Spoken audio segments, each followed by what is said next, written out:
এটা সেই viral spot যেখানে লোকজন পড়ে যায়, এই যে এই মোড়টাতেই পড়ে যায় যেখানে। এখানে আমরা নামতেছি এখন, এটা উঠছিও, আমি উঠছি, আমার প্লেনের ওয়েট হইলো 105 কেজি প্লাস। তাদেরকে বলে দেই, ভাই আপনারা রাইডিং স্কেল বুঝেন না, এটা হলো সবচেয়ে বড় কথা। গাড়ি এখানে যে কোনো গাড়ি ওঠানো সম্ভব, আপনার 150 সিসি যে কোনো গাড়ি এখানে পিলিয়ন সহ রিল্যাক্সে ওঠানো সম্ভব, জাস্ট খালি স্কেল দরকার। এখানে প্রতিদিনই নাকি লোকজন পড়ে। ভাইয়ারা কি ড্রাইভার, আমি এই টেনশন করি। যারা বাইক চালানোর অভিজ্ঞতা অনেক কম, যারা পাহাড়ে এসে পড়ে যায়, ওনাদের একটু অভিজ্ঞতা হইলে আর এই সমস্যাটা হয় না, স্কিল খুব নর্মাল থাকে।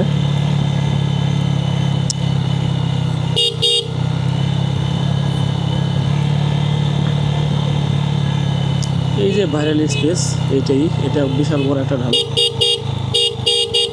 এটা একটা বিশাল ঢালু।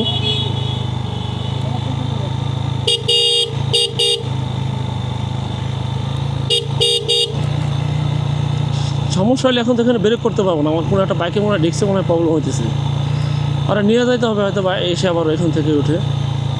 এটা হলো সেই ভাইরাল স্পট, এটা প্রচুর উঁচু, এখান দিয়ে নামতে হয় রিল্যাক্সে।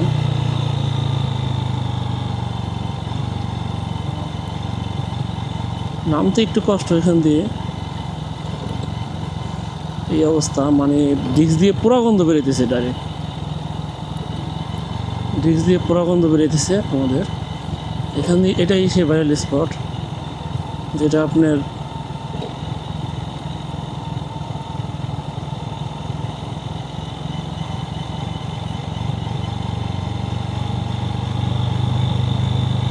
এটাই সেই ভাইরাল স্পট, অনেক ঢালু।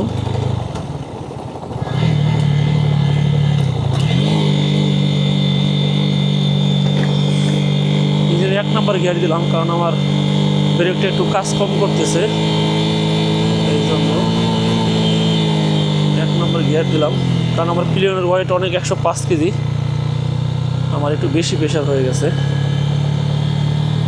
এই আর কি অবস্থা।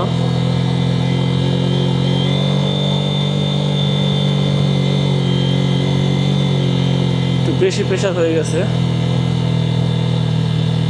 এখান দিয়ে নামতে, কারণ আমার প্লেনের ওয়েট অনেক বেশি, 105 কেজির উপরে। অলরেডি আমার সামনে ব্রেকটা ছেড়ে দিছে, শুধু পিছের ব্রেক দিয়ে নামতেছি এখন 1 নাম্বার গিয়ার দিয়ে।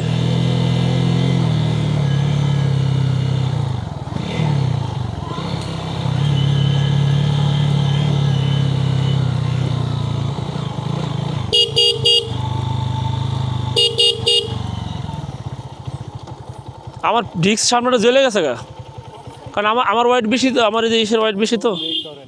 ব্রেক ধরো, একটু ঠান্ডা করে দেবো, 5 মিনিট ঠান্ডা করো। গন্ধ আমারটাই তো বাজে অবস্থা হয়ে গেছে না, আমার সামনে ব্রেক ছেড়ে দিছে না, পিছের ব্রেক দিয়েছি, তবে কোনো প্যারাও নাই। পিছনে ওই ইটাটা ফেসে গেছে, ওই যে কে জানো, ওবিএম ফেসে গেছে। 5 মিনিট ঠান্ডা করে, আমরা 5 মিনিট দাঁড়াও, একটু সাইডে দাঁড় করা।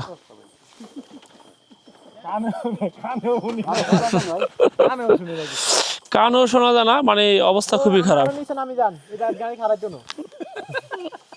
অল্প একটু নিচে যা, ব্রেকটা একটু ঠান্ডা করে নে, একদম সাইডে রাখো, সমস্যা নেই। এই পাহাড় থেকে নামার পরে কান একদম স্তব্ধ হয়ে যায়, মানে কিছুক্ষণ ধরে কানে আর শোনা যায় না, অক্সিজেনের সমস্যা। হ্যাঁ, বড়টাই এটাই যে নামলাম এখন। জ্বলে গেছে সব, যখন এদিক দিয়ে গন্ধ বেরোতেছে। আমার ব্রেক ছেড়ে দিয়েছে তো, আমার ব্রেকে এখন ঠিক হয়ে গেছে।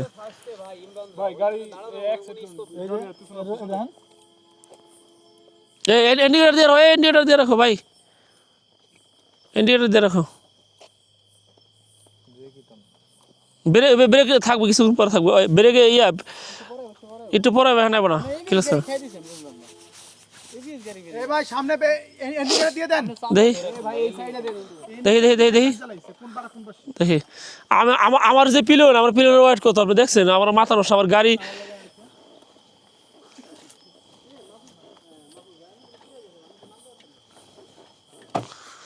আমার গাড়ির যে পিলিয়ন, এই পিলিয়ন নিয়ে এই গাড়ি ওঠানো এত নামানো এত সোজা কথা না ভাই। আমার সামনে ব্রেক ছেড়ে দিছি তো, সব শেষ অনেক 5 মিনিট ঠান্ডা হলে ঠিক হয়ে যাবে।